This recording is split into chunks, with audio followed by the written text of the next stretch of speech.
in the unforgiving wilderness of 1847 Arizona Territory, where the scorching sun beats down mercilessly on Red Canyon walls, and the only law is survival. Three souls are about to collide in a moment that will test the very essence of humanity. This is the story of Aiyana, a young Apache whose name means eternal blossom; Thomas Hartwell, a stubborn pioneer driven by fear and prejudice; and Margaret, his wife, whose gentle heart may be the only thing standing between honor and betrayal. As storm clouds gather over the Arizona desert, and the first drops of rain begin to fall on the parched earth, none of them know that the next 24 hours will forever change their understanding of courage, sacrifice, and what it truly means to be human. But before we begin, leave a like, subscribe to the channel, and tell us where you're listening from.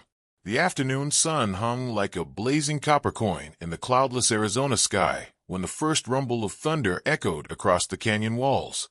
Aiyana pressed his lean, muscular body against the warm sandstone, his dark eyes scanning the horizon with the practiced alertness of his 18 years.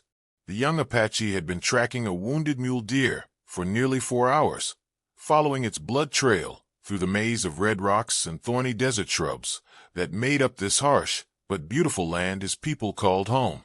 His grandfather's weathered voice echoed in his mind like the wind through ancient canyons.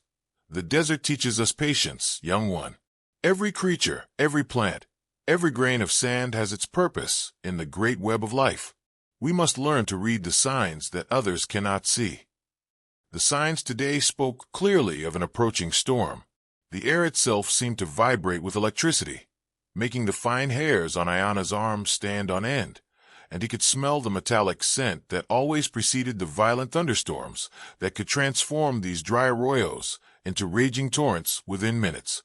He had witnessed such floods before, walls of muddy water carrying boulders, trees, and sometimes the bodies of animals unlucky enough to be caught in their path. Just as he decided to abandon his hunt and seek shelter in one of the many caves that dotted these ancient cliffs, a sound carried on the desert wind made him freeze.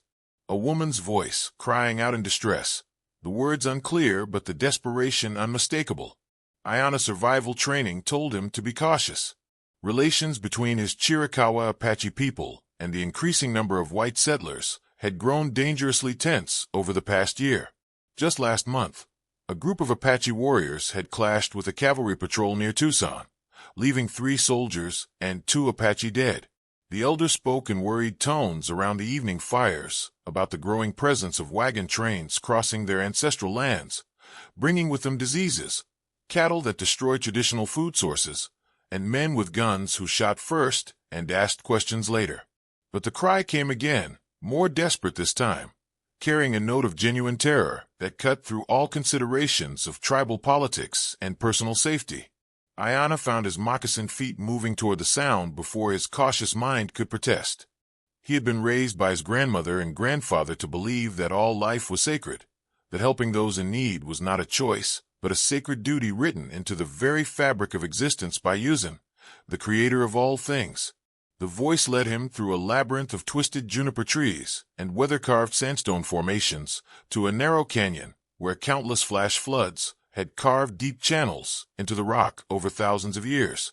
There, trapped on a small ledge about 15 feet down one of these natural chasms, was a woman with light brown hair pulled back in a practical bun and wearing a blue calico dress now torn at the shoulder. Margaret Hartwell had been gathering wild berries and edible roots when the ground beneath her feet suddenly gave way, crumbling like sand. She had managed to catch herself on a rocky ledge, but her left ankle had twisted violently in the fall with a sickening crack that she felt as much as heard. Now she found herself trapped as dark clouds gathered overhead with alarming speed, and she could hear the distant rumble of thunder growing steadily louder and more ominous. "Help!" she called again, her voice hoarse from shouting for what felt like hours. "Please, someone help me. Anyone." That's when she saw him, a young Apache man standing at the rim of the canyon, like a figure from one of the adventure novels she had read back in Missouri. His long black hair was tied back with a strip of braided leather, and he wore buckskin pants and a simple cotton shirt that had seen better days. For a moment, terror and relief warred in her chest like opposing armies.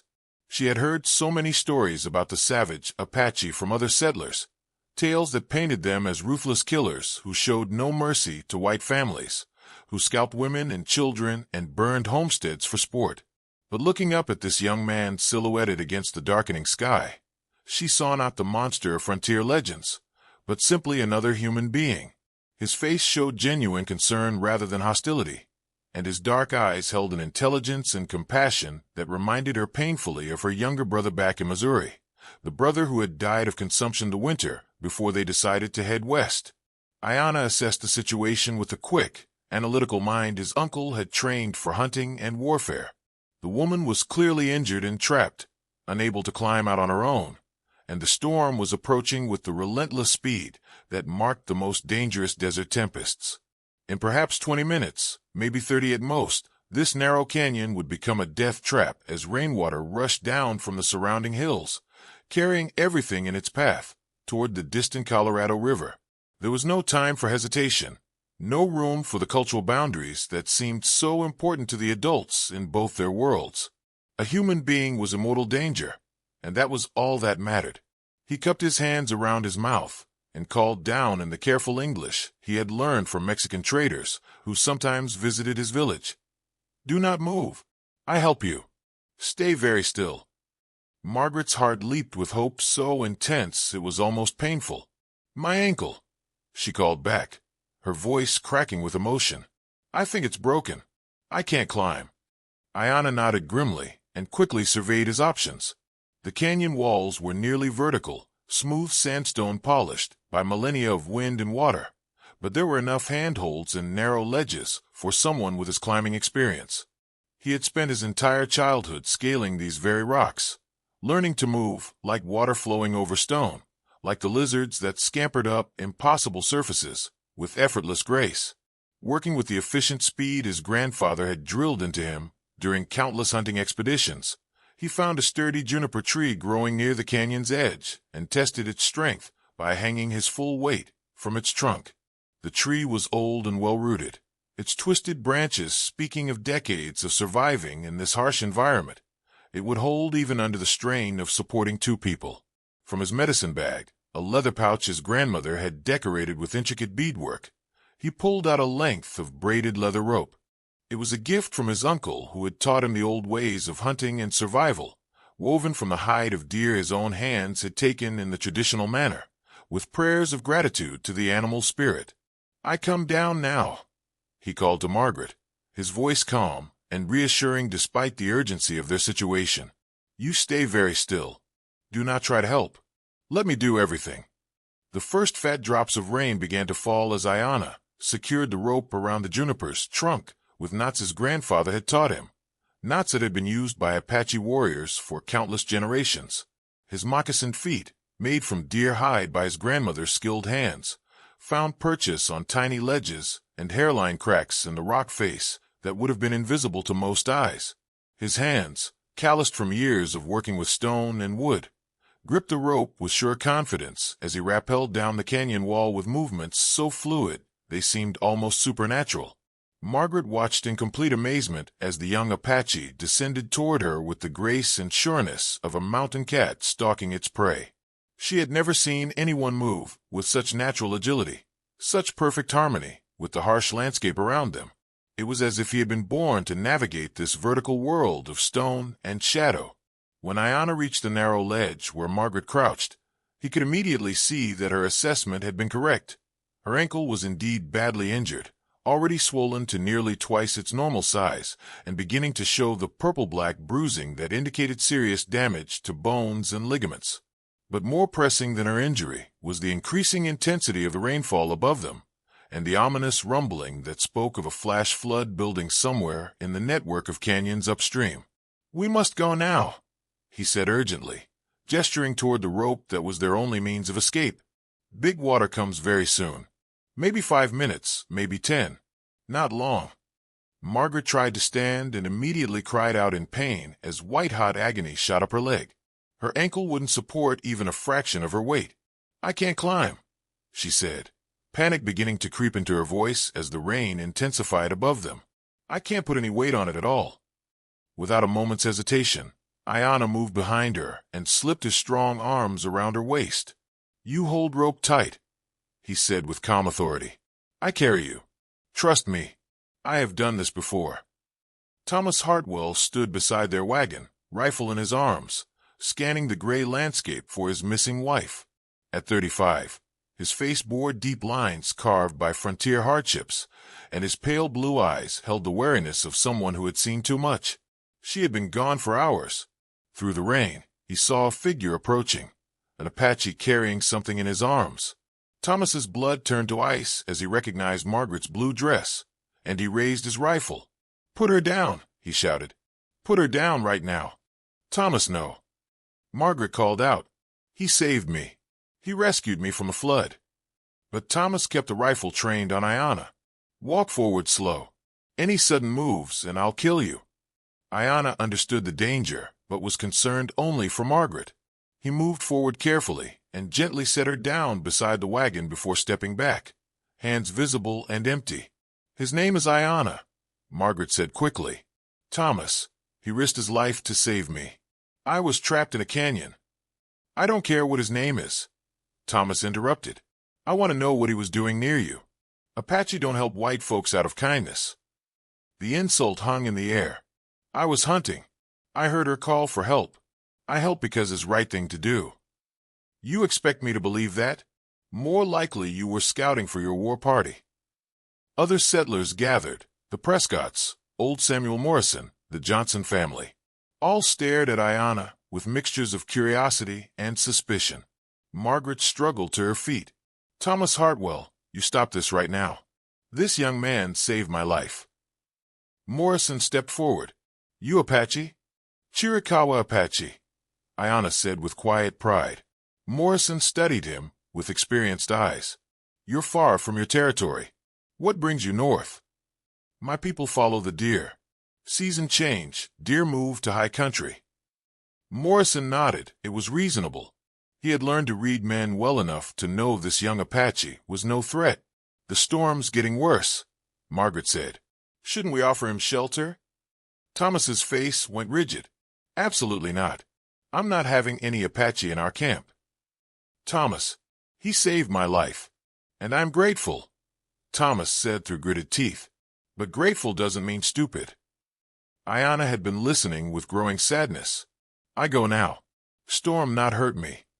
But Morrison spoke up. "Hold on, son. You did right by this lady. We've got that tarp stretched between trees. You're welcome to shelter until morning." "Sam, what the hell are you doing?" Thomas demanded. Morrison fixed him with a steely stare. "Doing what any decent man would do. This boy risked his neck for your wife." Other settlers looked uncomfortable. Finally, Mrs. Prescott spoke reluctantly. "I suppose one night wouldn't hurt." Thomas realized he was being outvoted. "Fine, one night, but I'm keeping watch, and at first light he's gone." As Aiyana made his way to the shelter, Thomas pulled Margaret aside. "What were you thinking, inviting him to stay?" "I was thinking about common decency. Thomas, he could have left me to die, but he didn't hesitate. What if it's all an act? What if he's gaining our trust to signal his war party?" Margaret stared at her husband. "When did you become so full of hate?" The question hit like a physical blow. Thomas had not always been hard. 2 years of frontier life had slowly poisoned his mind. "I'm not full of hate. I'm being practical." Margaret looked across camp at Aiyana, sitting quietly under the tarp. "Look at him, Thomas. Really look. Does he look like a savage warrior?" Thomas did look, and what he saw disturbed him. A tired, lonely boy far from home. But admitting he might be wrong would crack the armor he had built around his fears. "I'm keeping watch tonight. At dawn he leaves." Thomas sat with his back against a wagon wheel, watching the sleeping Apache through exhausted eyes. Margaret lay in their wagon, unable to sleep despite the laudanum for her ankle pain. Around 2 in the morning, Margaret limped quietly to where Aiyana lay under the tarp. "I know you're awake," she whispered. Aiyana sat up slowly. "You should sleep. Ankle need rest for healing." "I couldn't sleep. I keep thinking about what you did today." "I do what anyone should do. No special thing. But it was special. You didn't hesitate, even though you had every reason to leave me there. Aiyana chose his words carefully. My grandfather taught me that all people are connected, like threads in blanket. When one thread breaks, whole blanket becomes weak. Is that what your people believe? Apache believe Earth is mother to all, sky is father. We believe every creature has spirit that must be respected. We believe hate is poison that kills person who carries it. Margaret looked toward Thomas's silhouette. He wasn't always like this. When I married him, Thomas was the kindest man I knew. But this country, these stories, they've changed him. Stories can be true and still not tell whole truth. Maybe some of my people do bad things to your people. Maybe some of your people do bad things to my people. But that does not mean all people are bad. What's your life like? She asked. Aiyana smiled genuinely. I help my uncle with horses. Apache are good with horses. I learned to make arrows, to track deer. In winter, I sit with old ones and listen to stories. Do you have a family? A wife? Not yet. My grandmother says I am still too young. But there's a girl in my village, Itzel. Her name means rainbow. Margaret heard the warmth in his voice. Here was a young man with hopes and dreams, just like any other. Footsteps approached, and Thomas emerged from the shadows, rifle in hand. Margaret, what are you doing? Talking to the man who saved my life. Is that a crime? Thomas's knuckles were white on the rifle. It's dangerous. Aiyana rose smoothly. I plan nothing except to leave when sun comes. I mean no harm. Your word doesn't mean much to me. Margaret saw the hurt pride in Aiyana's eyes, but he responded with dignity. I understand why you not trust me. Your people and my people have much bad history, but I give you my word anyway, because it is all I have to give. Thomas, Margaret said quietly, look at him. This is not some bloodthirsty warrior. This is a boy who risked his life to save a stranger. For a long moment, they stood in silence. Then Aiyana spoke softly. I tell you a story my grandfather told me. Long ago, changing woman created all peoples from same clay, all with same breath of life. Different colors, different ways, but all children of same mother. We forgot this truth. We see differences and become afraid. Margaret felt tears stinging her eyes. That's beautiful. Pretty words don't change Apache war parties raiding settlements, Thomas said. And white soldiers burning Apache villages. Aiyana replied without anger. Bad things make more bad things. Someone must choose to stop feeding the fire. Thomas felt something cracking inside him. Why did you save her? You had to know it would bring trouble. Aiyana considered seriously. In my language, we have word, sure, means my sister. When I heard her cry for help, my heart called her sure, before my mind could think of white or Apache. Thomas, do you hear what he's saying? Margaret whispered. Thomas heard, and that was the problem. Every word challenged everything he had told himself about survival on the frontier. As dawn approached, Thomas's fears crystallized into something darker. Watching his wife defend this Apache, seeing her obvious concern for him, jealousy mixed with his racial hatred. What if this wasn't just about tribal differences? By the time dawn showed on the horizon, Thomas had made a deadly decision. He would let the Apache leave, then follow and solve the problem permanently. The first rays of sunlight painted the desert sky gold and crimson as Aiyana quietly gathered his possessions and prepared to leave. Margaret watched through her wagon's canvas cover, her heart heavy with sadness. Thomas sat rigidly beside her, cleaning his rifle, but Margaret could feel dangerous tension radiating from him. He's leaving, she said quietly.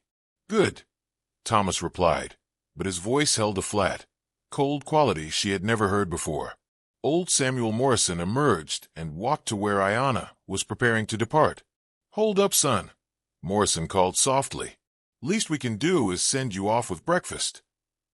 Aiyana shook his head politely. You already give me shelter. It's basic human decency, Morrison said, disappearing into his wagon and emerging with a cloth bundle. Trail rations are meant for travelers. As other settlers began emerging, Margaret could stand it no longer. Despite her injured ankle and Thomas's disapproval, she climbed down and limped to where Aiyana stood. I never properly thanked you, she said, extending her hand. Aiyana understood the significance. A white woman offering to shake hands with an Apache was almost unheard of. He took her hand gently. No thanks needed. I hope ankle heals quickly. I hope you make it safely back to your people. And I hope someday things will be different. Maybe so, Aiyana said, though his eyes had found Thomas, watching with murderous intent. Margaret saw his expression change and turned. What she saw in her husband's eyes made her blood turn to ice, cold, calculating hatred. Thomas, she called sharply. But Thomas had already disappeared behind their wagon with his rifle. Margaret tried to follow but stumbled, crying out as she fell. Aiyana moved instantly to help her, catching her before she hit the ground. You must be careful. Ankles still very weak. That's when Thomas reappeared, having circled behind them, rifle raised and aimed at Aiyana's head. Get away from my wife, Thomas snarled. The camp erupted in shocked voices. Morrison shouted a warning. Mrs. Prescott screamed. Children began crying. Thomas, no. Margaret cried. He was helping me. I know exactly what he was doing, Thomas replied, shaking with rage. I've seen the way you look at him. The accusation hung in the air like a blow. Margaret stared in shock, understanding the poison in her husband's heart. Thomas, you're sick. You're seeing things that aren't there. Aiyana slowly straightened, his dark eyes meeting Thomas's across the rifle barrel. You want to kill me because you are afraid. Afraid I will take your woman. Afraid of things that exist only in your mind. But killing me will not take away your fear. It will only make it grow stronger. Shut up. I don't need advice from a savage. Maybe not. But your woman needs a husband who is not poisoned by hate.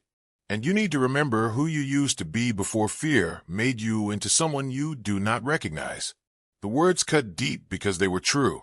Thomas could see himself as if from a distance, about to murder an unarmed young man who had saved his wife's life.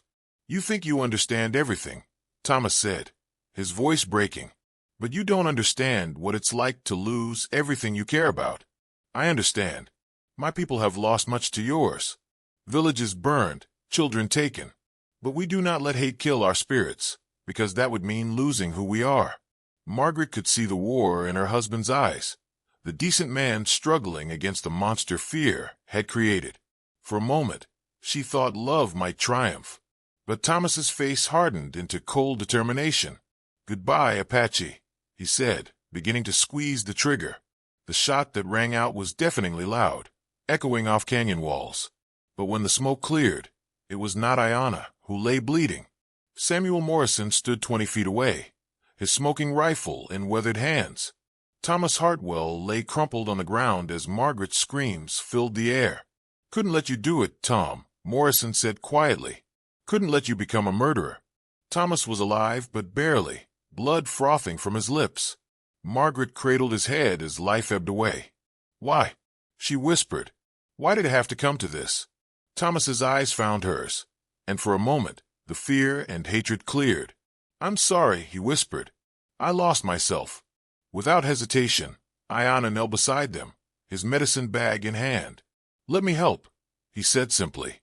Margaret looked up through tears at this young man, who had been seconds from death, now offering to save his would-be killer. Working efficiently, Aiyana pressed moss and herbal poultices against the wound. For an hour, he worked to save the life of the man who had tried to kill him, while Margaret held her husband's hand and whispered forgiveness. Finally, Thomas's breathing stabilized. He would live, though scarred. When Aiyana sat back exhausted, Margaret looked at him with gratitude and profound sadness. Why? After what he tried to do, why did you save him?